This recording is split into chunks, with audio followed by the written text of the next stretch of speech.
How's it going, Reef Keepers?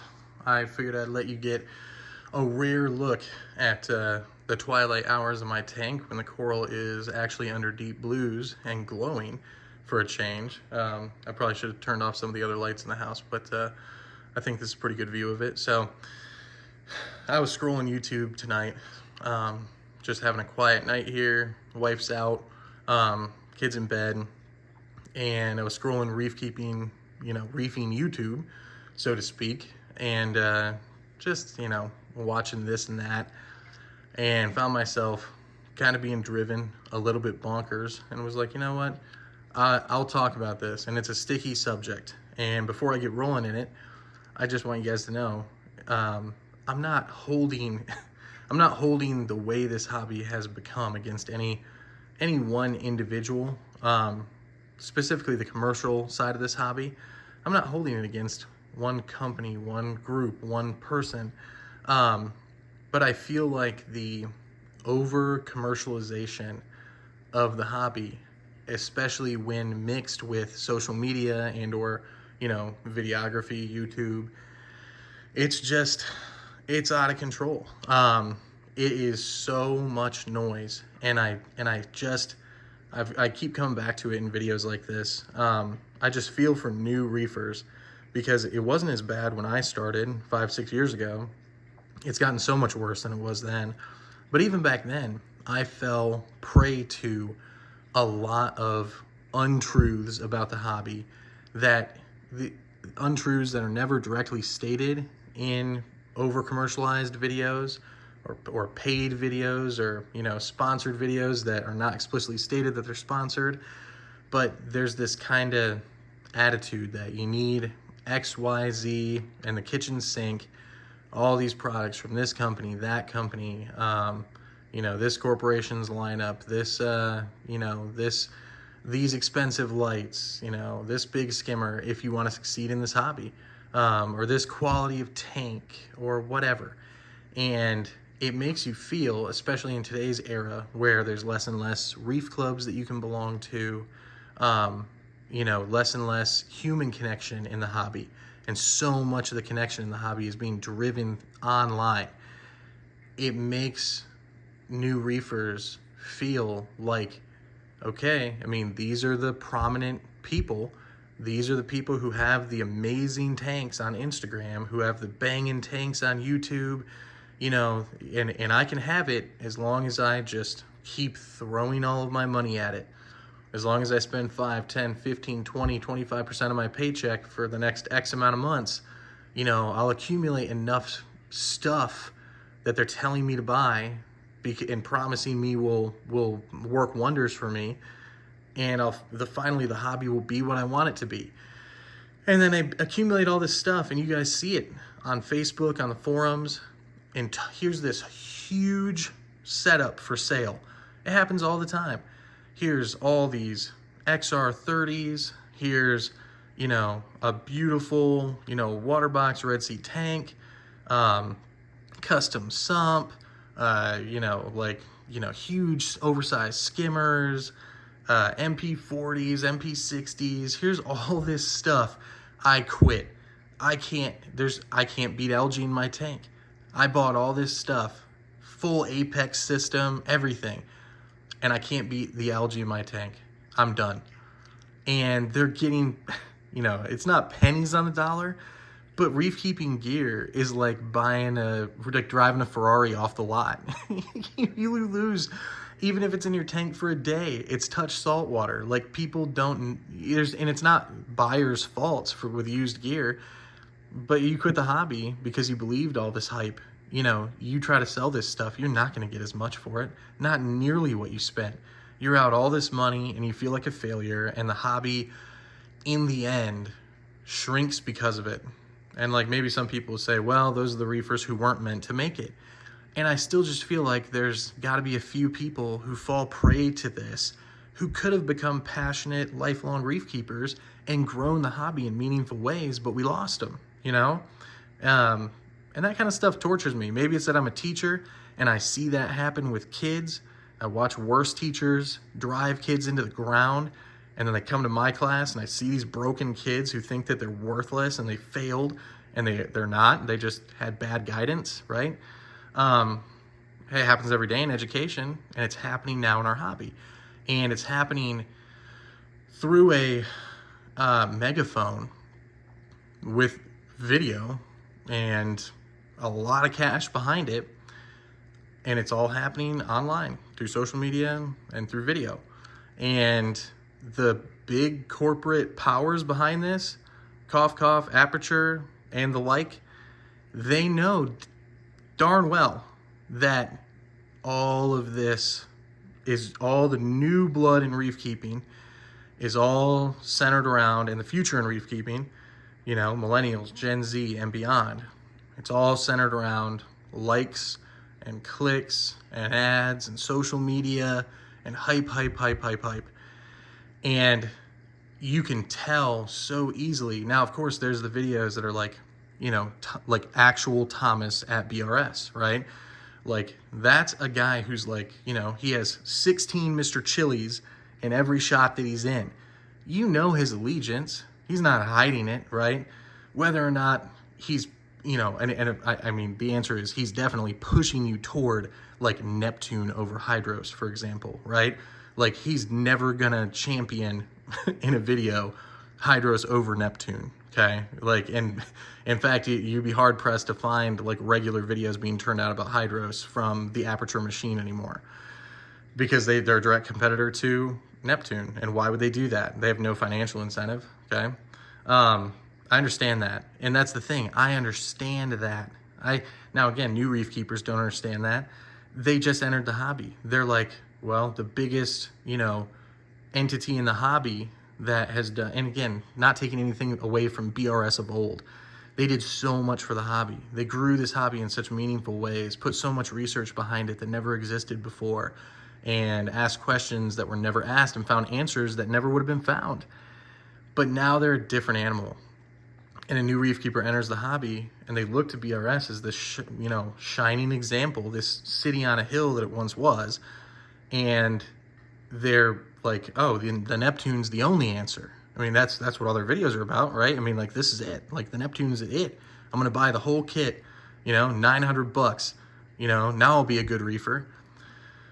So there's that. And those, again, there's obvious favoritism that's driving people in one direction. Not a whole lot we can do about that. We live in a capitalist society. You know, it is what it is. The people who brought all these brands together, the investors behind Aperture, these corporate venture capitalists, they're there for a purpose. I can't imagine any of them are reef keepers or care about the average reef keeper. But that's how our society works. So like, I can look at it with an objective eye and say, okay, I understand that and I accept that, you know? Again, new reef keepers can't. I'll get off this point now. Basically, my problem is, as a seasoned reefer who can look at Thomas and say, hey man, great energy, you're making your paycheck, keep doing what you're doing. I mean, the guy's good at what he does, right? Can't deny that. He brings a hell of a lot of energy. My problem is the absolute army of wannabe Thomases that have just flooded this hobby, right? They are all over Instagram. They are all over YouTube. And trust me when I say this, before I get into it about these people, I don't want to be those people. I have a career. I'm happy with it. This is my passion. I'm not in this I'm not on YouTube for money. I'm not on YouTube to attract big brands. I don't want to rep Ecotech. I don't want to rep AI. I don't want to rep BRS. Quite frankly, I don't believe in a lot of what the entities controlling these brands is trying to accomplish. I don't really buy into it. I'm not trying to be some cool hipster like, you know, F the man. Like, I'm not, that's not it. It's just that I see what it is for what it is, and I'm not interested.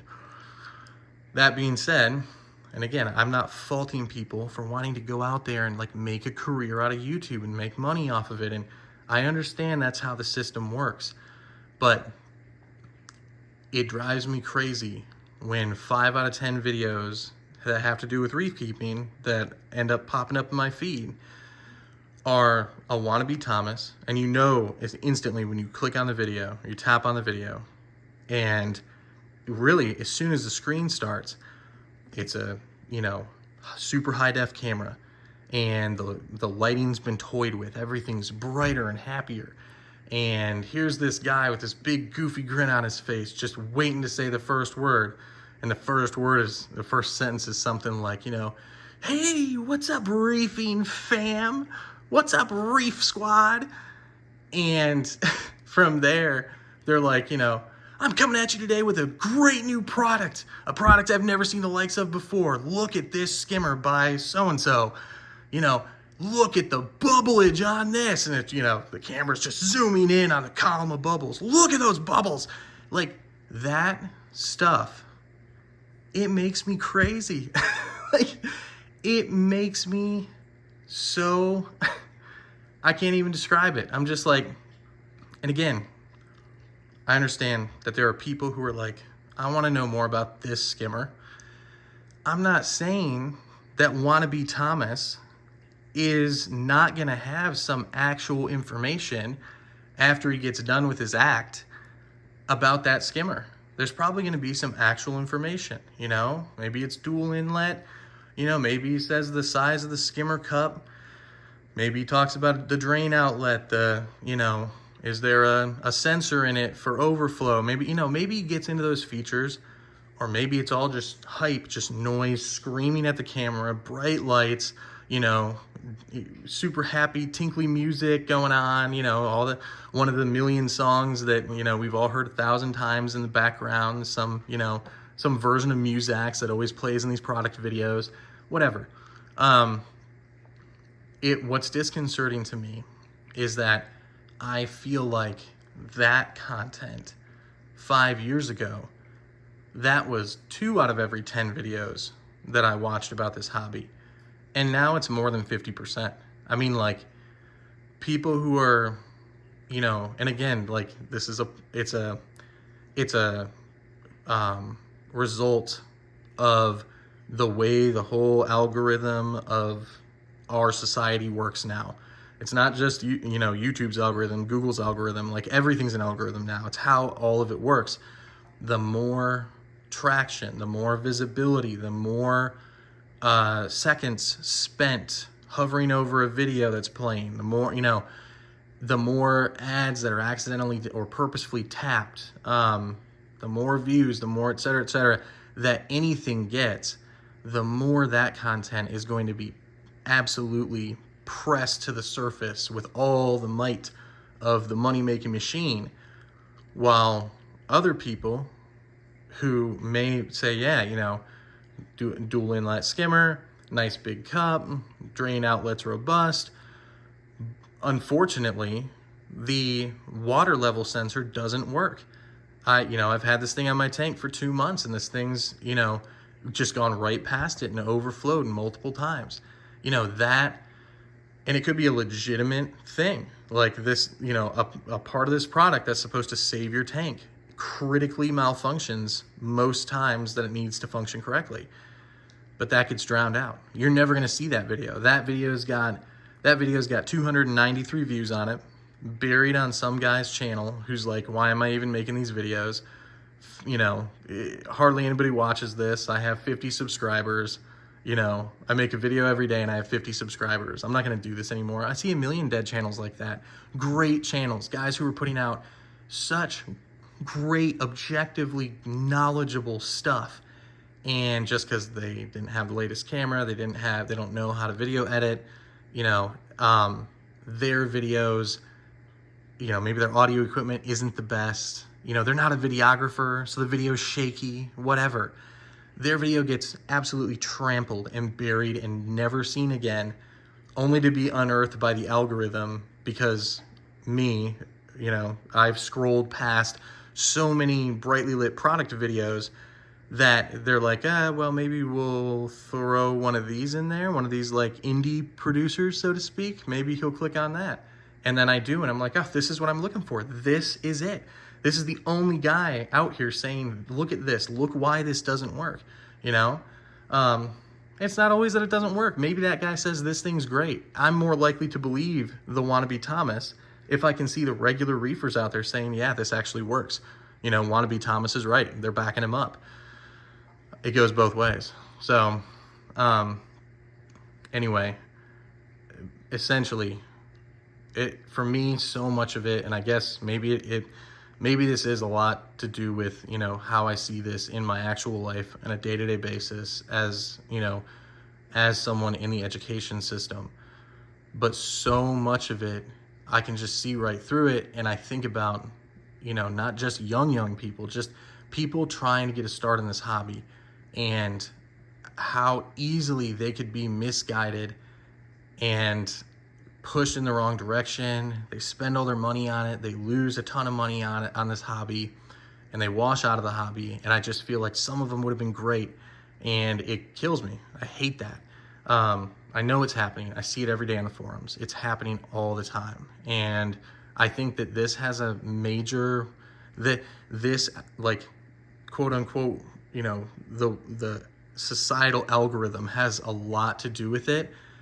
And then on our like micro level of this huge algorithm, quote unquote, like these shills, for lack of a better word, you know, and I mean, again, if you want to make money at this and make it your career to like rep, you know, some big brand, okay, like I get it. I'm not knocking Thomas for being a brand rep, but I am knocking people who don't disclose that they're getting paid for this, or that the products are given to them for free, and they're, you know, masquerading like, you know, there's, you know, just some average Joe. And it's like the production value behind this stuff and the gloss that's being put over all of it, I just can't believe that every one of these is, you know, an innocent player in this game. I just can't. So anyway, I'll stop rambling. I always trail off into just a whole bunch of rambling and, you know, kind of depressing talk about, you know, basically the new reefer just being put up on the chopping block or fattened up like a pig for slaughter, so to speak. But that's what I feel like is happening so much. And there's so much noise, and the noise is just drowning out everything else. All the stuff that I'm seeking that feels good about the hobby, it's just being drowned. And I don't like it. So anyhow, guys, again, these are just my opinions. Like, I'm not trying to attack anybody. But if you agree, let me know. If you disagree, let me know. I love to talk about this stuff. I think it's critically important for the long-term, you know, survival, like just not survival of the hobby, so to speak, but just the long-term like health of the hobby. I think it's critical to have these conversations, and I love talking to you guys. I love doing this. I love talking to you guys about stuff like this, you know, big things, small things that really matter to you. And I just love it. So, all right, guys, if you enjoyed, would love for you to subscribe, and I fully plan to keep doing it. Thanks.